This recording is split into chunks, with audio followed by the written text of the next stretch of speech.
नमस्कार दोस्तों, जय हिंद। स्वागत है आप सभी का ऑल एग्जाम्स PYQ के हमारे चैनल पे। दोस्तों, आज हम भारत के उपराष्ट्रपति नाम का चैप्टर पढ़ने के लिए यहाँ पर इस चैनल पे एकत्रित हुए हैं। दोस्तों, भारतीय उपराष्ट्रपति चैप्टर को हमने पिछले चैप्टर में जैसे हमने भारत के राष्ट्रपति चैप्टर को पढ़ा था और भारत के राष्ट्रपति के बारे में हमने तमाम चीजें जान ली थी। क्योंकि राष्ट्रपति के बाद दो अलग चैप्टर्स हमने और पढ़े थे। हमने भारतीय संविधान के संशोधन पढ़े थे। इसके अलावा हमने संविधान की बेसिक स्ट्रक्चर, मूलभूत अवसंरचना को भी पढ़ा था। अब मूलभूत अवसंरचना, बेसिक स्ट्रक्चर और तमाम चैप्टर्स को पढ़ने के बाद, भारत के राष्ट्रपति को पढ़ने के बाद जिस महत्वपूर्ण चैप्टर की तरफ हम बढ़े हैं उसे हम कहते हैं भारत के उपराष्ट्रपति। भारतीय उपराष्ट्रपति नाम के इस चैप्टर को हम पढ़ेंगे और इस पद के बारे में हम जानेंगे। अगर देखा जाए तो बहुत ही महत्वपूर्ण ये चैप्टर नहीं है, ऐसा हम कह सकते हैं, लेकिन फिर भी कई बार क्वेश्चंस इस चैप्टर से भी इंपॉर्टेंट पूछे जा सकते हैं। और क्वेश्चन कहीं से छूटे, किसी चैप्टर से छूटे दोस्तों, गलती तो गलती होती है। इसलिए इस चैप्टर को भी आइए बढ़िया से देखेंगे। भारतीय उपराष्ट्रपति को आइए समझना शुरू करते हैं कि भारतीय उपराष्ट्रपति को हम किस प्रकार से पढ़ेंगे। चलिए, भारतीय उपराष्ट्रपति, उपराष्ट्रपति, वाइस प्रेसिडेंट ऑफ इंडिया। भारतीय उपराष्ट्रपति के विषय में आप क्या जानते हैं? भारतीय उपराष्ट्रपति के विषय में आप क्या जानते हैं? दोस्तों, अगर आप भारतीय संविधान का अनुच्छेद 63 पढ़ें, वहां लिखा है कि there shall be a vice president of India. Bharat का एक उपराष्ट्रपति होगा। भारत का एक उप राष्ट्रपति होगा। भारत का एक उपराष्ट्रपति होगा। और वहीं अनुच्छेद 64 ये कहता है कि वो राज्यसभा का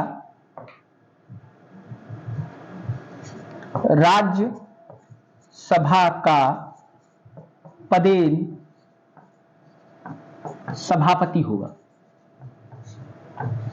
कई बार तो हम बेसिक प्रश्न में ही उलझ जाते हैं कि राज्यसभा का सभापति कौन होगा। तो राज्यसभा का सभापति कौन होगा, इस बड़े बेसिक प्रश्न में ही हम उलझ जाते हैं। दोस्तों, राज्यसभा का सभापति, पदेन सभापति कौन होता है? तो राज्यसभा का सभापति आर्टिकल 64 के अनुसार कौन होता है? भारत का उपराष्ट्रपति ही होता है। मैं यह आर्टिकल आपके लिए पढ़ देता हूं कि the vice president of India, there shall be a vice president of India. Article 63 है कि भारत के एक उपराष्ट्रपति होंगे। 64 कहता है कि the vice president to be ex officio chairman of the council of states. उपराष्ट्रपति राज्यसभा का पदेन सभापति होगा। उपराष्ट्रपति क्या होगा? राज्यसभा का पदेन सभापति होगा। अगर उपराष्ट्रपति के पद की बात की जाए, उपराष्ट्रपति का पद कहां से प्रभावित है? अमेरिका से प्रभावित है। कहां से प्रभावित है? अमेरिका से प्रभावित है। अगर अमेरिका की बात की जाए तो वहां भी संसद की दो सदन है दोस्तों, याद रखिएगा। वहां पर संसद को हम कांग्रेस कहते हैं। अमेरिका में संसद को क्या कहते हैं? कांग्रेस कहते हैं। कांग्रेस की संसद के दो सदन है वहां पर। एक होती है सीनेट, जो कि वहां पर उच्च सदन है। क्या है? उच्च सदन है। उच्च सदन है। और दूसरा है हाउस ऑफ रिप्रेजेंटेटिव, जिसे हम प्रतिनिधि सभा कहते हैं। प्रतिनिधि सभा कहते हैं। प्रतिनिधि सभा कहते हैं। वहां पर सीनेट की अध्यक्षता कौन? कांग्रेस के सीनेट की अध्यक्षता कौन कर रहा है? राष्ट्रपति, उपराष्ट्रपति। हमारे यहां जो राज्यसभा है, जो हमारे यहां उच्च सदन है अमेरिका के सीनेट की तरह, इस राज्यसभा की अध्यक्षता कौन कर रहा है? उप राष्ट्रपति इसका सभापतित्व कर रहे हैं। आर्टिकल 64 के अंतर्गत राज्यसभा के उपराष्ट्रपति राज्यसभा के किस रूप में आ रहे हैं? सभापति के रूप में आ रहे हैं। सभापति के रूप में आ रहे हैं। उपराष्ट्रपति राज्यसभा के क्या है? सभापति के रूप में कार्य कर रहे हैं। आइए इस बारे में थोड़ा सा और आगे देखें। सॉरी, ये कुछ अलग ही आ गया। चलिए आइए इस बारे में थोड़ा सा और आगे देखें और उपराष्ट्रपति के बारे में जानने की कोशिश करें। उपराष्ट्रपति दोस्तों, किस प्रक्रिया से उपराष्ट्रपति का चुनाव होता है, आप क्या जानते हैं? क्या उपराष्ट्रपति का चुनाव होता है या उपराष्ट्रपति का मनोनयन होता है? आखिर किस प्रक्रिया से उपराष्ट्रपति आते हैं? तो अगर बात की जाए तो उपराष्ट्रपति को भी चुनाव की प्रक्रिया से ही लाया जाता है, चुनाव की प्रक्रिया से ही लाया जाता है। और चुनाव की जो प्रक्रिया है वो राष्ट्रपति के भांति ही आनुपातिक प्रतिनिधित्व प्रणाली होती है, आनुपातिक प्रतिनिधित्व के आधार पर होती है। आनुपातिक प्रतिनिधित्व के आधार पर एकल संक्रमणीय मत पद्धति द्वारा, दोस्तों हमने पढ़ा है इसी पद्धति से राष्ट्रपति का भी चुनाव होता है। अब इसमें एक चीज और आप एड ऑन करिए कि हमने जब इलेक्टोरल कॉलेज पढ़ा था, यानी कि किस रीति से राष्ट्रपति का चुनाव होता है, उसमें इलेक्टोरल कॉलेज का मतलब है कि राष्ट्रपति के चुनाव में मतदाता कौन कौन से हैं। जब हमने राष्ट्रपति के चुनाव के विषय में पढ़ा था तो हमने मतदाताओं में देखा था कि लोकसभा और राज्यसभा यानी दोनों सदनों के निर्वाचित सदस्य, उसके बाद देश की सभी विधानसभाओं, राज्यों की सभी विधानसभाओं के निर्वाचित सदस्य, उसके बाद दिल्ली और पुडुचेरी विधानसभा के भी निर्वाचित सदस्य। यह राष्ट्रपति का इलेक्टोरल कॉलेज है जिसे हमने आर्टिकल 54 में पढ़ा था। लेकिन उपराष्ट्रपति के चुनाव में राष्ट्रपति के चुनाव से निर्वाचक मंडल में एक छोटा सा अंतर होता है। उपराष्ट्रपति में भी राज्यसभा प्लस लोकसभा के सदस्य भाग लेंगे, लेकिन जहां पर राष्ट्रपति में केवल निर्वाचित सदस्य था, यहां पर कुल सदस्य, यहां पर आमतौर पर सदस्य लिखा हुआ है। सदस्य का मतलब क्या होगा? निर्वाचित प्लस मनोनीत दोनों। एग्जाम्पल देखिए, राज्यसभा की सदस्य संख्या कितनी है? 233 प्लस 12, जहां पर 233 कौन लोग हैं? जो चुन के जाते हैं, और 12 लोग कौन हैं?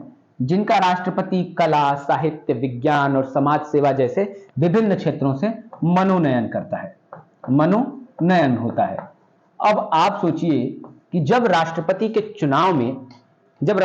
चुनाव की बात होती है तो केवल निर्वाचित सदस्यों की बात होती है, यानी ये 233 ही मतदान कर सकते हैं।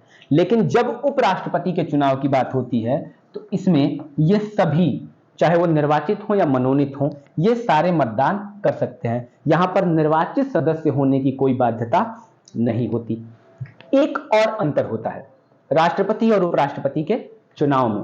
जहां राष्ट्रपति के चुनाव में देश के सभी राज्यों के विधानमंडल के सदस्य भी भाग लेते हैं, वहां उपराष्ट्रपति के चुनाव में जो विधानमंडल है, क्या है? विधानमंडल है। आमतौर पर इस विधानमंडल को चुनाव की प्रक्रिया से वंचित रखा जाता है। चुनाव की प्रक्रिया से क्या रखा जाता है? वंचित रखा जाता है। यानी विधानमंडल चुनाव की प्रक्रिया में भागीदारी नहीं लेता। आमतौर पर राज्य चुनाव की प्रक्रिया में भागीदारी नहीं लेते। अब दोस्तों, ये कई बार कहा जा सकता है कि क्या उपराष्ट्रपति का पद इतना अहमियत वाला नहीं है कि वहां राज्यों की विधानमंडल को मंजूरी दी जाए? तो कॉन्स्टिट्यूएंट असेंबली डिबेट्स, भारत की संविधान सभा में जिस समय डिबेट्स चल रहे थे, उन डिबेट्स के दौरान भीमराव अंबेडकर ने अपना पक्ष रखा। अपना मत रखते हुए भीमराव अंबेडकर कहते हैं कि राष्ट्रपति भारत के संविधान का सबसे प्रमुख व्यक्ति है। वो भारत के कार्यपालिका का प्रधान है। इसके अलावा विधायिका के बहुत सारे कार्य करता है, न्यायपालिका के बहुत सारे कार्य करता है। यानी हमारा जो पूरा ढांचा है गणतंत्रात्मक राज्य का, राष्ट्रपति उसमें सबसे प्रमुख पद है। अगर राष्ट्रपति उसमें सबसे प्रमुख पद है तो इसीलिए जरूरी है, क्योंकि वो केंद्र और राज्य दोनों जगहों के कार्यों को देख रहे हैं, इसीलिए राष्ट्रपति के चुनाव के संबंध में राज्यों के विधानमंडलों की मंजूरी भी आवश्यक है। जबकि जब हम बात करते हैं उपराष्ट्रपति के संबंध में तो यहां पर इनका दायरा कम हो जाता है। उपराष्ट्रपति राष्ट्रपति के रूप में सिर्फ उसी समय कार्य करते हैं जब राष्ट्रपति किसी कारण से अपने पद पर न हो। इसीलिए उपराष्ट्रपति के चुनाव में राज्यों के विधानमंडलों की बहुत बड़ी मतलब स्थिति नहीं देखते। क्लियर है? चलिए आइए आगे बात करते हैं उपराष्ट्रपति और राष्ट्रपति को हटाए जाने के कैसे हटाया जाता है। देखिए, राष्ट्रपति के बारे में हमने क्या पढ़ा था? राष्ट्रपति के बारे में हमने पढ़ा था कि अनुच्छेद 61B महाभियोग की प्रक्रिया द्वारा उन्हें दोनों सदन हटा सकते हैं। दोनों में से कोई भी सदन उनके विरोध महाभियोग ला सकता है।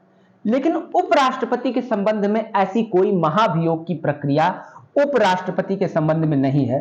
आमतौर पर अगर ऐसी कोई प्रक्रिया है भी तो उसे महाभियोग नहीं कहते, आमतौर पर सामान्य प्रक्रिया है। इसके लिए क्या होता है कि राज्यसभा से इसका प्रस्ताव शुरू किया जाता है। कहां से शुरू किया जाता है? राज्यसभा यदि अपने कुल बहुमत से पारित कर दे और प्लस लोकसभा इसे अपनी मंजूरी दे दे, लोकसभा अपनी सहमति दे दे, तो इस प्रकार क्या हो जाएगा? इस प्रकार उपराष्ट्रपति को त्यागपत्र देना पड़ेगा। ठीक है, यहां पर प्रक्रिया लोकसभा उपराष्ट्रपति से कुछ आसान है, हाँ, लेकिन 14 दिन पहले आपको उपराष्ट्रपति को सूचना इस विषय में देनी होगी, ये याद रखिएगा। ठीक है, अब एक और चीज देख लीजिए, उपराष्ट्रपति को क्या क्या सेवा शर्त, क्या क्या होनी चाहिए, किस आधार पर उपराष्ट्रपति बन सकते हैं। सबसे पहले भारत का नागरिक हो, यही शर्त राष्ट्रपति के भी संबंध में है। भारत का नागरिक होना, यह जरूरी नहीं है कि जन्मना नागरिक हो। यदि बाद में भी भारत की नागरिकता आपने अर्जित की है तो आप उपराष्ट्रपति और राष्ट्रपति दोनों चुनावों के लिए वैध हैं।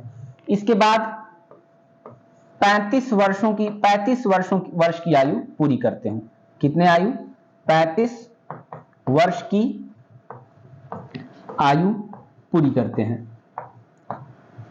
अगली है कि राज्यसभा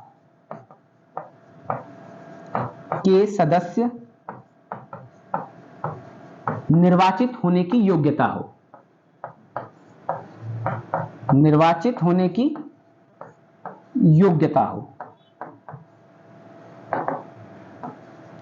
राज्यसभा के सदस्य निर्वाचित होने की योग्यता हो। और चौथा है किसी लाभ के पद पर ना हो, ठीक है।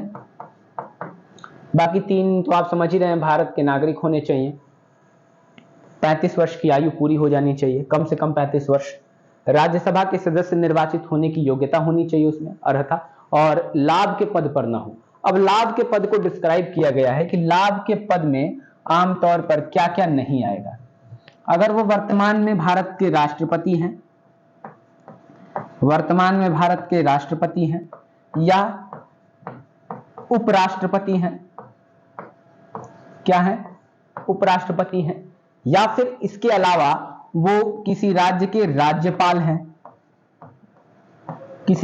राज्यपाल हैं, संघ के मंत्री हैं, इसके अलावा राज्यों में किसी राज्य के मंत्री हैं। अगर वो इन पदों पर हैं तो आमतौर पर इसे लाभ का पद नहीं माना जाता। तो दोस्तों ये हमने देख लिया कि मतलब उनकी क्या है, यहां पर अर्हताएं क्या है, एलिजिबिलिटी कौन कौन सी आपको उपराष्ट्रपति के पद के लिए पूरी करनी होती है। आइए इसके बाद थोड़ी सी चीजें और देख लें जो थोड़ा इंपॉर्टेंट है। चलिए, हाँ, हमने राष्ट्रपति के विषय में पढ़ा था कि जब राष्ट्रपति का चुनाव होता है तो 50 प्रस्तावक और 50 अनुमोदक, हमने पढ़ा था किसके संबंध में? राष्ट्रपति के संबंध में, प्रेसिडेंट ऑफ इंडिया के संबंध में। लेकिन जब इन्हीं को हम वाइस प्रेसिडेंट के बारे में पढ़ते हैं, उपराष्ट्रपति के विषय में पढ़ते हैं, तो यह संख्या कम हो जाती है। उपराष्ट्रपति के संबंध में जब हम पढ़ते हैं तो यहां पर 20 प्रस्तावक और 20 अनुमोदक हो जाते हैं। इसके अलावा 15,000 की जमानत राशि रिजर्व बैंक ऑफ इंडिया के पास जमा करनी पड़ती है। तो ये प्रस्तावक और अनुमोदक देख लिया हमने कि उपराष्ट्रपति में कितने प्रस्तावक और कितने अनुमोदक की आवश्यकता होती है। आइए अब कुछ और चीजें हैं जिन्हें हम देख लें। उपराष्ट्रपति की सेवा शर्तें या पदावधि क्या होगी या कैसे चीजें चलेंगे। चलिए, संविधान द्वारा उपराष्ट्रपति पद हेतु 2 शर्तें निर्धारित की गई हैं। कौन कौन सी? देखिए, वह संसद के किसी भी सदन अथवा राज्य विधायिका के किसी भी सदन का सदस्य न हो। सबसे पहले, वह संसद के किसी भी सदन और राज्य विधायिका के किसी भी सदन का सदस्य न हो। यदि वह संसद के किसी भी सदन व राज्य विधायिका का सदस्य होता है तो इस स्थिति में उपराष्ट्रपति बनने के बाद उसे उस सदन से क्या करना होगा? त्याग पत्र देना होगा।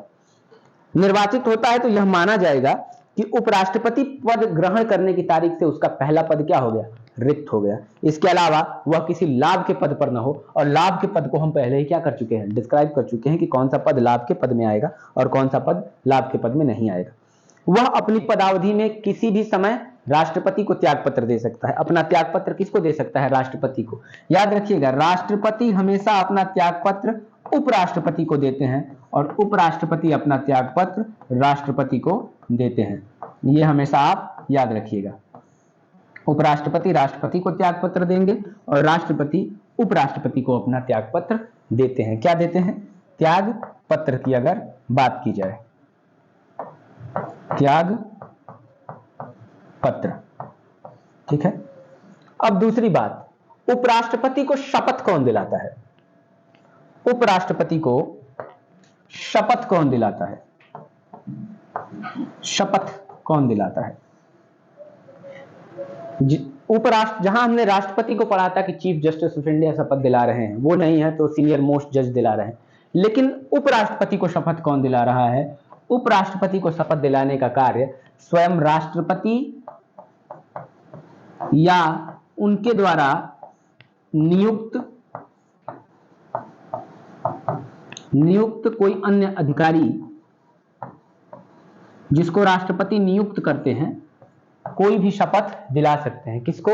उपराष्ट्रपति को पद की शपथ दिला सकते हैं। ठीक है। आइए इनके शपथ के बारे में थोड़ा सा देख लें कि अपने शपथ में क्या कहते हैं। कहते हैं कि मैं भारत के संविधान के प्रति सच्ची श्रद्धा और निष्ठा रखूंगा, अपने पद और कर्तव्यों का निर्वाह पूर्वक श्रद्धापूर्वक पालन करूंगा। ठीक है। उपराष्ट्रपति को उसके पद की शपथ राष्ट्रपति अथवा उसके द्वारा नियुक्त किसी व्यक्ति द्वारा दिलाई जा सकती है। तो यहां पर शपथ समाप्त हो गया।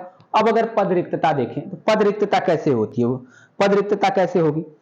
5 वर्ष की पदावधि जब समाप्त हो जाएगी तो पद रिक्त हो सकता है, हो जाएगा, फिर पुनः निर्वाचन के पात्र हो जाएंगे। वो जितनी बार चाहे उतनी बार पद के लिए पुनः निर्वाचन के पात्र हैं। इसके अलावा अपना त्याग पत्र दे दे, किसी कारण से राष्ट्रपति को त्याग पत्र दे दे, कार्यकाल के दौरान उनकी मृत्यु हो जाए, कार्यकाल के दौरान क्या हो जाए? मृत्यु हो जाए।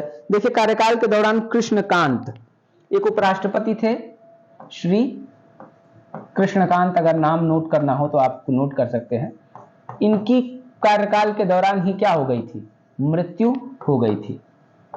कार्यकाल के दौरान मृत्यु हो गई थी। अगर इनका कार्यकाल देखा जाए तो 1997 के दौरान है, कार्यकाल के दौरान ही इनकी मृत्यु हो गई थी। किसकी? कृष्णकांत पहले उपराष्ट्रपति थे जिनका निधन पद पर रहते हुए हो गया था, पद पर रहते हुए हो गया था। तो यहां पर हमने उपराष्ट्रपति के बारे में ये सारी चीजें देखी।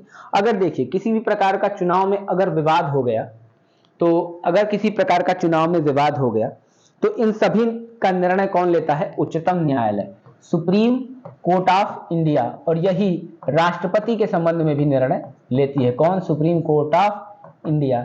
दोनों मामले में सुप्रीम कोर्ट ऑफ इंडिया ही निर्णय लेती है। तो ये राष्ट्रपति का पद है।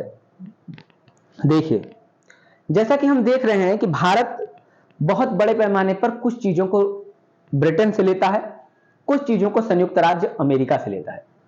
जैसे हमारी संसदीय प्रणाली ब्रिटेन से है, इसके अलावा संयुक्त राज्य अमेरिका से हमने राष्ट्रपति का पद, उपराष्ट्रपति का पद ले लिया है। हमारा राष्ट्रपति का पद एक प्रकार से देखा जाए तो कार्य कैसे करता है? जैसे ब्रिटेन का राजा या रानी कार्य करता है। हम दोनों प्रणालियों से थोड़े थोड़े प्रभावित हैं। इसके अलावा भी विश्व की तमाम प्रणालियों से हमने चीजों को ग्रहण किया है, उसके बाद हमने एक ऐसी व्यवस्था बनाई है जो हमारे लिए उपयुक्त व्यवस्था हो।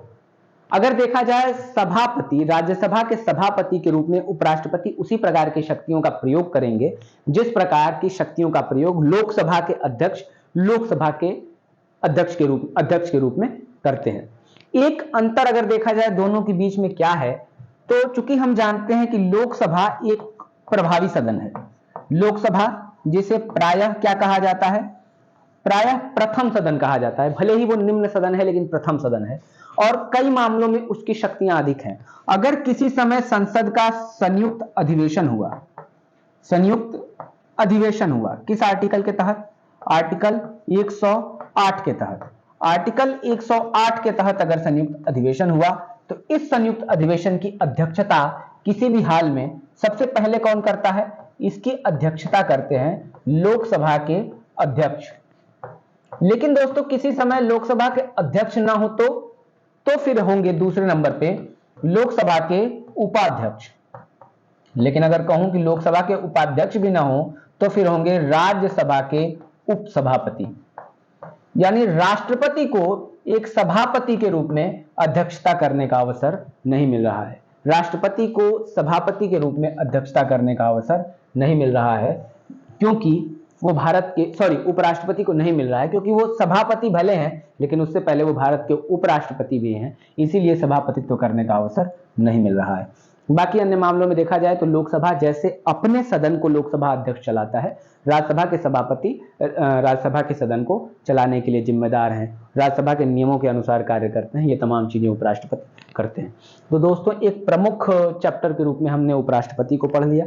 मैंने बताया था कि उपराष्ट्रपति चाहे जितनी बार चाहे पुनर्निर्वाचन का पात्र हैं। जैसे राधाकृष्णन साहब 2 कार्यकाल निभा चुके हैं, इससे पहले कितने कार्यकाल निभा चुके हैं, 2 कार्यकाल निभा चुके हैं। तो चलिए दोस्तों यहाँ पर हमने उपराष्ट्रपति का भी चैप्टर समाप्त कर लिया, बहुत ही छोटा चैप्टर था, बहुत ही जल्दी हमने इसे पढ़ा। अब हम अगले चैप्टर में, जहां तक मुझे उम्मीद है, हम पार्लियामेंट ऑफ इंडिया, भारत की संसद पढ़ना शुरू करेंगे और अब तक का सबसे बड़ा चैप्टर होने वाला है ये, और इसमें बहुत सारी चीजें हमें सीखने को मिलेंगी क्योंकि काफी बड़ा वीडियो होगा, 2 से 3 वीडियो या उससे भी अधिक वीडियो जिसमें बनाई जा सकती है। अब वो व्याख्या के अनुसार होगा, क्योंकि संसद सबसे इंपॉर्टेंट चैप्टर है और ये भी मानकर चलते हैं कि अगर बेसिक चैप्टर जैसे मूल संविधान, संघ की परिभाषा, भारत की संसद, पार्लियामेंट ऑफ इंडिया, इसके अलावा सर्वोच्च न्यायालय और राज्य के अंतर्गत जैसे राज्यपाल वगैरह, इन 6-7 चैप्टर्स को भी हमने सही प्रकार से पढ़ लिया तो हम मान के चल सकते हैं कि पॉलिटी के 70% प्रश्नों को हमने पढ़ लिया है। इसीलिए बहुत ही इंपॉर्टेंट प्रश्न है। मैं कह रहा हूं कि पूरे कॉन्स्टिट्यूशन के संभावित प्रश्नों के 20% से 1/3 तक मैं इसे वेटेज दे सकता हूं। इसलिए अगली क्लास बहुत ही इंपॉर्टेंट हो सकती है जो भारत के संसद यानी पार्लियामेंट ऑफ इंडिया के संबंध में होगी। चलिए दोस्तों, यहीं पर हम अपनी ये आज की क्लास खत्म करते हैं। आप ये क्लास कर रहे थे ऑल एग्जाम्स PYQ के हमारे चैनल पर। दोस्तों अगर आपको हमारा ये वीडियो, हमारा ये प्रयास अच्छा लग रहा है तो निश्चित तौर पर आप हमें लाइक करके, कमेंट करके, सब्सक्राइब करके आप हमें प्रोत्साहित कर सकते हैं ताकि हमें और ऊर्जा मिले, हम अच्छे तरीके से वीडियोस को बना सकें। और दोस्तों कहीं अगर सुधार की ज़रूरत है, कहीं वीडियो में आपको लग रहा है कि चीज़ों को यहाँ पर सुधारा जा सकता है, तो आप निश्चित तौर पर कमेंट में बताइए ताकि हम अपने अंदर सुधार करके आपको और अच्छी वीडियोज़ अवेलेबल करा सकें। दोस्तों मिलते हैं आपसे एक अगली कक्षा में। नमस्कार, जय हिंद।